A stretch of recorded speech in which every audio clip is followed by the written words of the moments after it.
திமுக முகத்திரை கிழிந்தது. சூடு பிடிக்கும் திருத்தணி சம்பவம் இணையத்தில் படு வைரல். தப்பிக்கவே முடியாது. தமிழகத்தில் கடந்த 2 தினத்திற்கு முன்னதாக திருத்தணியில் வடமாநில இளைஞரை கத்தியால் சிறார்கள் தாக்கிய சம்பவம் தான் பொதுமக்களிடம் பேசுபொருளாக மாறியது. ஆனால் அரசு தரப்பில் இருந்து மறுத்து வந்த நிலையில் சினிமா துறையை சார்ந்த முக்கிய பிரபலங்கள் தற்போது அரசின் முகத்திரையை கிழிக்க முன் வந்துள்ளனர். சினிமா துறையை சார்ந்தவர்கள் பெரும்பாலும் திமுகவுக்கு ஆதரவான நிலைப்பாட்டை எடுத்து வருவது வெட்ட வெளிச்சமாக தெரிகிறது. திமுக அரசின் நடவடிக்கை எப்படி இருந்தாலும், சட்டம் ஒழுங்கு பிரச்சனை மோசமாக இருந்தாலும் வாய் திறக்காமல் இருந்து வருவதை தொடர்கதையாக செய்து வருகின்றனர். இந்த நிலையில் கடந்த வருடம் திருப்பூரில் வடமாநில இளைஞர்கள் தமிழர்களை துரத்துவது போன்ற காணொலி வெளியான போது மதுரை முத்து போன்றவர் சமூக பக்கத்தில் வடமாநிலத்தவர்களுக்கு எதிரான கருத்தை பதிவிட்டார். அதனைத் தொடர்ந்துதான் பரிதாபங்கள் போன்ற யூடியூப் சேனல் எல்லாம் வடமாநிலத்தவருக்கு எதிராக வீடியோ பதிவிட்டனர். ஆனால் இன்று திருத்தணியில் நடந்த சம்பவத்திற்கு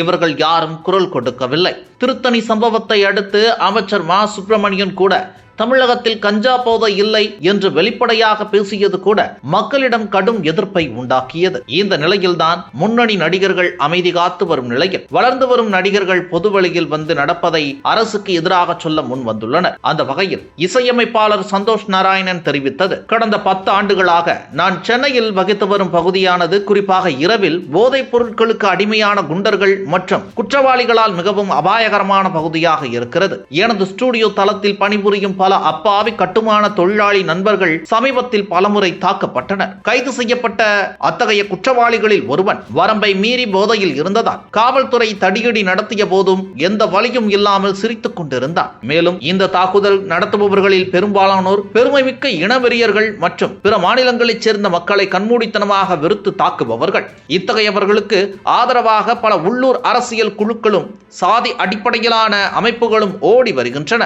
இதை ஏற்றுக்கொண்டு உண்மை நிலையை புரிந்து பாதிக்கப்பட்டவர்களை காப்பாற்ற முடியாதா? நான் உட்பட அனைவரும் பொறுப்புடன் செயல்பட வேண்டிய நேரம் இது என தெரிவித்துள்ளார். அதேபோல நடிகரும் அரசியல் கட்சி தலைவருமான சரத்குமார் கூட குற்றவாளிகள் 18 வயதிற்கு உட்பட்டவர்கள் என்ற பாரபட்சம் காட்டி அவர்களை சிறார் பாதுகாப்பு முகாமுக்கு அனுப்பாமல் கடுமையான தண்டனையாக மரண தண்டனை வழங்கினால் மட்டுமே மக்கள் அரசியலமைப்பு சட்டத்திற்கு கட்டுப்பட்டு நடப்பார்கள் என்று தெரிவித்துள்ளார். வடமாநில இளைஞரை தற்போது தமிழகத்தில் இருந்து அனுப்பியது பேசுபொருளாக மாறியுள்ளது. அரசியல் கட்சியினர் கண்டனம் தெரிவிப்பதால் தான் அவசரமாக அனுப்பியதாக கூறப்படுகிறது. இந்த சம்பவம் தான் தற்போது தமிழகத்தில் பேசுபொருளாக மாறியுள்ளது.